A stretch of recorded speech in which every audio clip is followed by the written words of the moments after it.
Welcome back, folks. Welcome back to My Combat Channel. I'm Fabiano Iha, the king of armbar. And I'm Heather Storm, the queen of the rear naked choke. That's right. That sounds so good on you. I don't know why. That's my move. What can I say? So, we have a great show for you guys today. We have results from all of these fights over the weekend.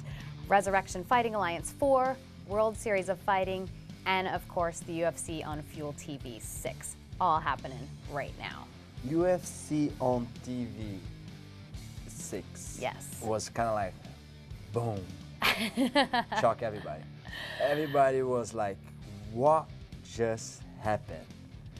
Like, crazy. It was a crazy, crazy night. We're gonna talk about, we're gonna go over details, and also we're gonna go a little more deep on this particular knockout. And the interesting thing, just to set up the stage here, is that China really had to do a lot of education on MMA in general. I mean, Japan's used to it, a lot of other Asian countries are used to it, but in China, they really had to educate people before they got involved with the fight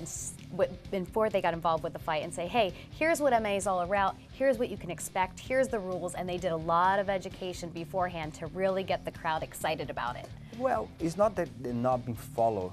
They've been followed, of course, on TV. They didn't have a chance to see it live. Right. And they already scheduled 2 more shows next year. Because it's a big difference when you see it live versus on the TV. Well, tell me, huh? You saw some of the fights live? Yeah. You got some blood split on you this weekend? Yeah, hopefully not any blood actually on me. Yeah, it was kind of close. Anyway, so let's go and take a look. The KO on Cung Le against Rick Franklin. And we got the video. Let's see what he has to say, the interview right after his fight. Thank you, Rich Franklin, for the opportunity. UFC, Dana White, Lorenzo, the Fertitta brothers. I couldn't ask for anything more. I'm just grateful. I don't know what to say. It was a lucky punch. You've always been a fast starter. Can you talk us through the finish? You just called it a lucky punch there, but the precision was there. The right hand landed right on the button. He kept on throwing that punch at me, and then I wasn't able to time my kick. He was loading up, and he's looking for me to kick, and then catch me with the... How about that? He didn't even know what hit him. Well, folks, if you're at home and you don't know too much about Cung Le, he is one of the best kickers on the game. So he has a very strong kicks. He won his fights before, like a broken Frank Shamrock arm on the strike first when he delivered won the kicks, and Frank tried to block, broke his arm. He had a very strong kick. So when he's saying that, he got lucky on that, yeah, it's because his hand is not as powerful as his kicks, and he kind of like saying that, he's a good guy. He's not that guy that try and make things up. He said that, well, I got lucky. He wasn't really expecting to knock him out with a punch, more so a kick. Yeah, he did, like before that, he was going back and forth on the kicks, yeah, and he kind of count on that kick that Frank just delivered to him, and then he threw the right hand, and again, when that hit the right spot, I don't care who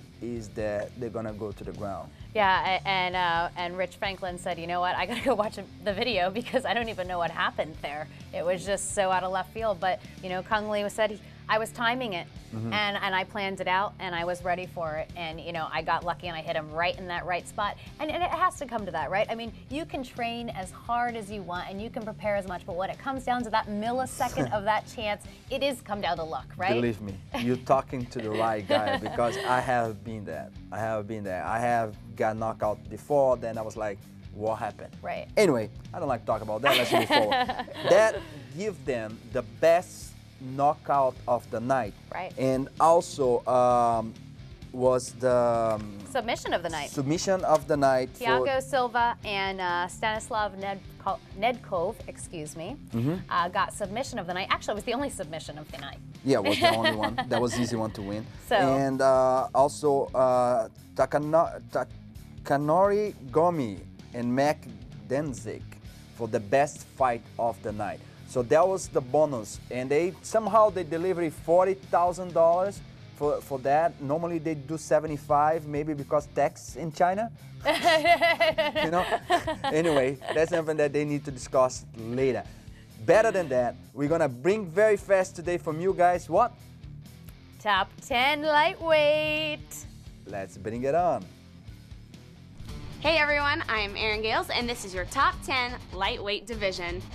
At number 10, we have Donald Cowboy Cerrone.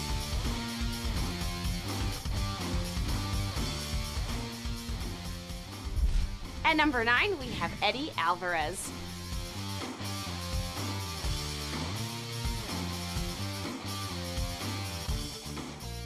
At number 8, we have Jim Miller.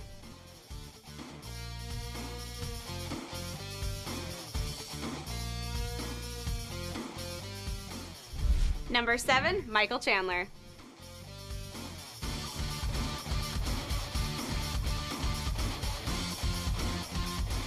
Number 6, we have Nate Diaz.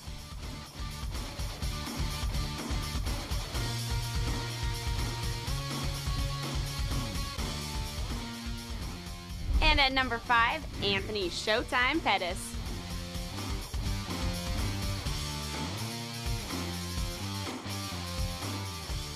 And at number 4, we have the bully, Gray Maynard.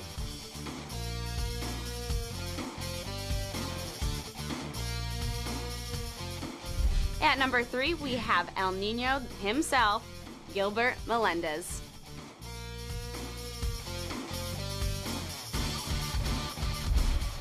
At number 2, we have Frankie the Answer Edgar.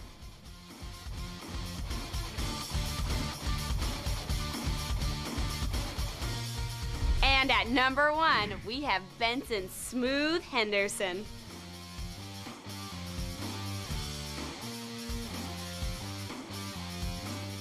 Thank you for watching. I'm Erin Gales, and that was your top 10 lightweight division. I just love Erin. She is so sexy, and that pink and purple bikini, woo! That makes I something. tell I ya. tell you what. And thanks to ChairDog.com to deliver the top 10 for us. Oh yes, And thank you very help much. us to kind of match that up and calculate that right. Anyway, we're going to the commercial. We'll be right back talking about the other 2 big events that happened in Vegas this last weekend. Don't go away. Welcome back, folks. So now we're gonna go to WSOF and RFA. Both events happened last 2 weeks ago, a week ago actually, in Vegas, and all the fighters came out clean.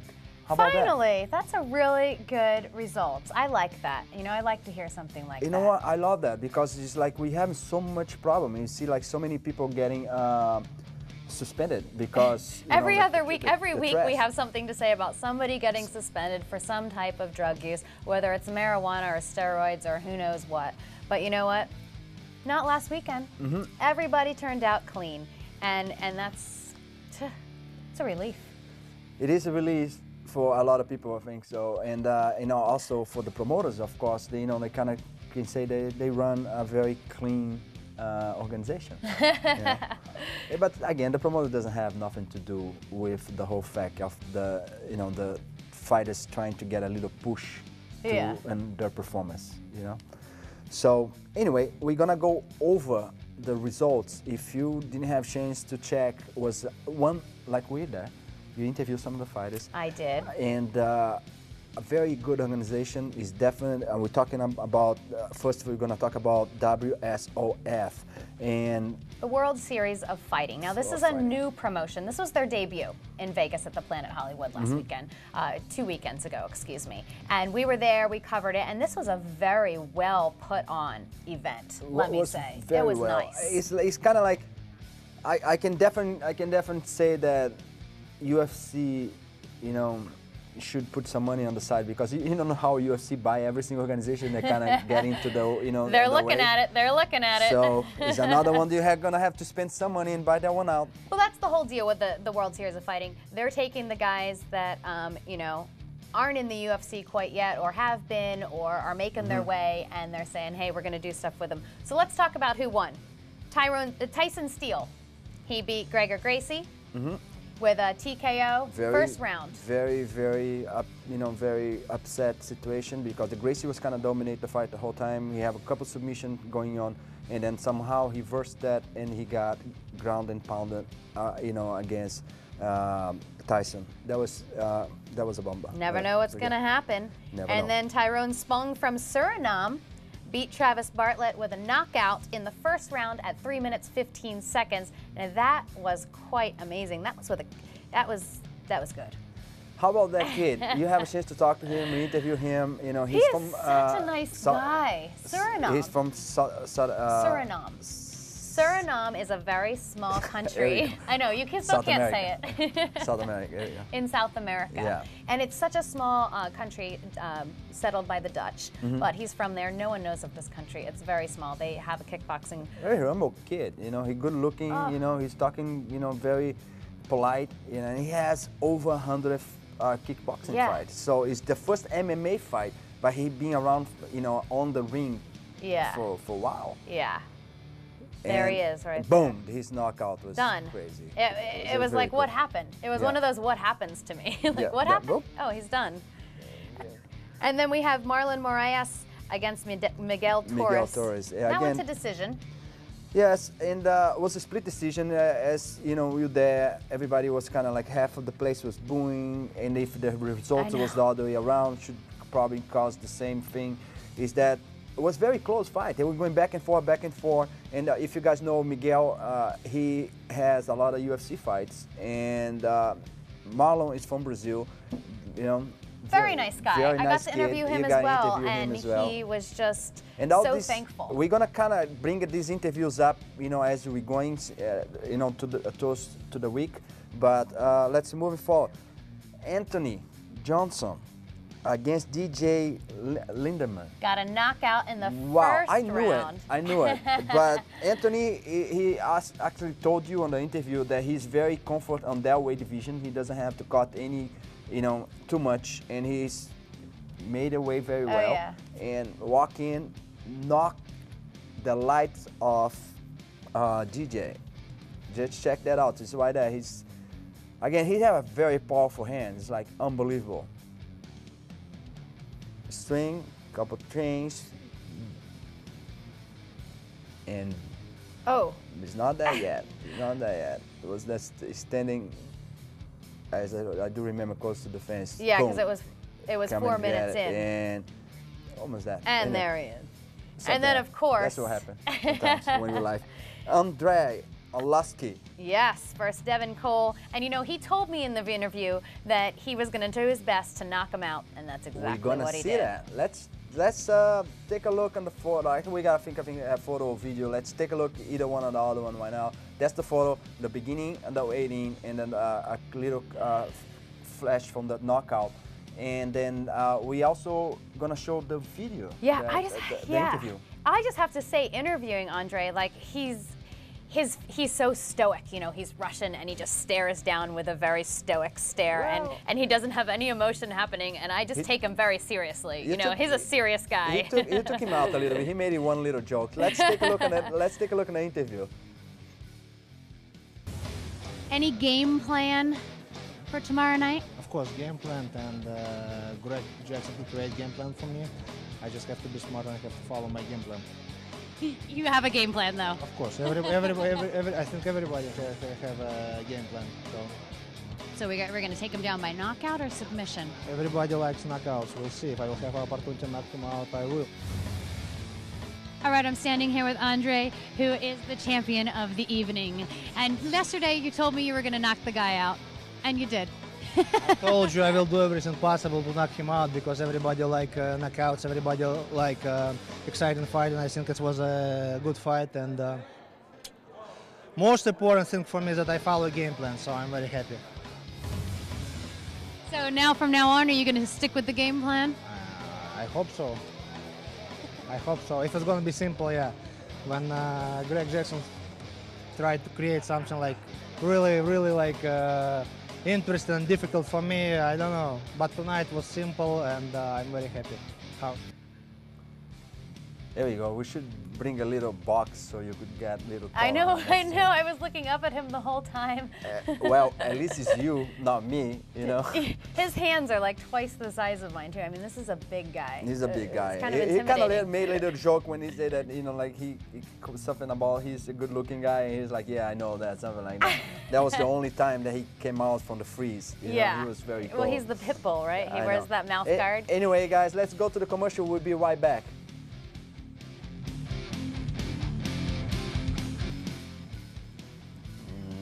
So fast, so furious. We back already. Back again. Back again. To talk about the Resurrection Fighting Alliance 4 that took place in Las Vegas, also 2 weekends ago at the Texas Station. Guys, if you don't know too much about RFA, let me give you a little explanation for you guys about that. So they made a kind of like a friendship deal with UFC. So that's mean if a fighter that have a very good career in the UFC and he's on the low and somehow not in the good times, losing some fights, they're gonna throw them into RFA and give them a chance to build themselves up again. And then if that happens, they go back into the UFC. That's what they did with Tyson Griffin right now. As you know, Tyson has unbelievable good fights in the UFC. He was doing not too well in the end, so he's now on the RFA, and he maybe be back in the UFC if he keep doing what he just did last week. That's right. So that's pretty much it, and it was a very good show. We're there. We have a chance to see some of the guys. We're gonna talk about one particular fighter that was unbelievable. We're gonna bring that up, but let's go over the results. Let's go over some of the results. We had James Cross, and he beat Guilherme. I don't know if I'm saying that right, and I apologize. That's a name I don't even know. Better you than me. No, it's better you, actually. Yeah, I have that was excuse. a TKO in the 3rd round. We have Marcio Cruz, and that one he won against Joe Yeager. We talked about that the week before. Marcio was pretty cool. We were sitting right next to his wife. Yeah. And he was screaming, like in Portuguese. I was laughing because I know exactly what she was saying. And I was nervous for her because I'm like, oh no, the wife is next to me. Yeah. He's got to win. He's got to win. And I tell you something. As a jiu-jitsu guy, that guy ground is unbelievable. How he got the reverse triangle was unbelievable. Anyway, we move forward. No, that was an intense fight. And then we have Chitty Bam Bam against Phil Dace at the 3rd round, and that was 41 seconds, and that was a TKO. And lastly, we have Tyson Griffin versus Eufrain Esquerdo. 3rd round, 41 seconds, TKO. So before we move forward, let's take a look at the interview of you and Chitty Bam Bam. And take a look. Such a great guy. Such a great guy. That's it. I'm back with stage with Chidi Njokuani, who just won an incredible fight tonight. I have to say, if I could give you fight of the night and I was an authority, that's what you'd be getting for that right now. You are a Muay Thai professional. I mean, you clearly have those roots. Have you studied in Thailand at all with Muay Thai? No, not at all. But my original coach in Dallas, Saxon Janjira, he's born and raised in Thailand. Barely speak English, and he's the one I was with for like 10 years straight. Well, I tell you what, the moves you busted out tonight were better than some of the stuff I've seen actually in Bangkok. It's part of the blackness that I got you. My dance moves were in there. Well, you're definitely dancing around. And you know, what happened? He hit you in the balls a couple times? Yeah, it was an accident. I know he wasn't doing it intentional. It sucks that he took a point away, but at the end it didn't matter anyways. No, it happened like 2 or 3 times, right? The 3rd time was clearly an accident. I don't know what. I think he was going for a knee, and his foot accidentally flew up, but it was an accident. So tell me this, does that fire you up a little bit more to like kind of get that extra juice going to take him down? Yeah, it does. I get hit in the balls. I don't like getting hit in the balls. But at the same time, it drains you a little bit, but it's cool. It's cool. Yeah, it's draining. You're shaking it off. You're trying to get back. But meanwhile, you're kind of thinking, okay, how am I going to get back to this guy? So did you have a plan for that ending there? No, my coach, one kick Nick, he was just telling me to put more pressure on him.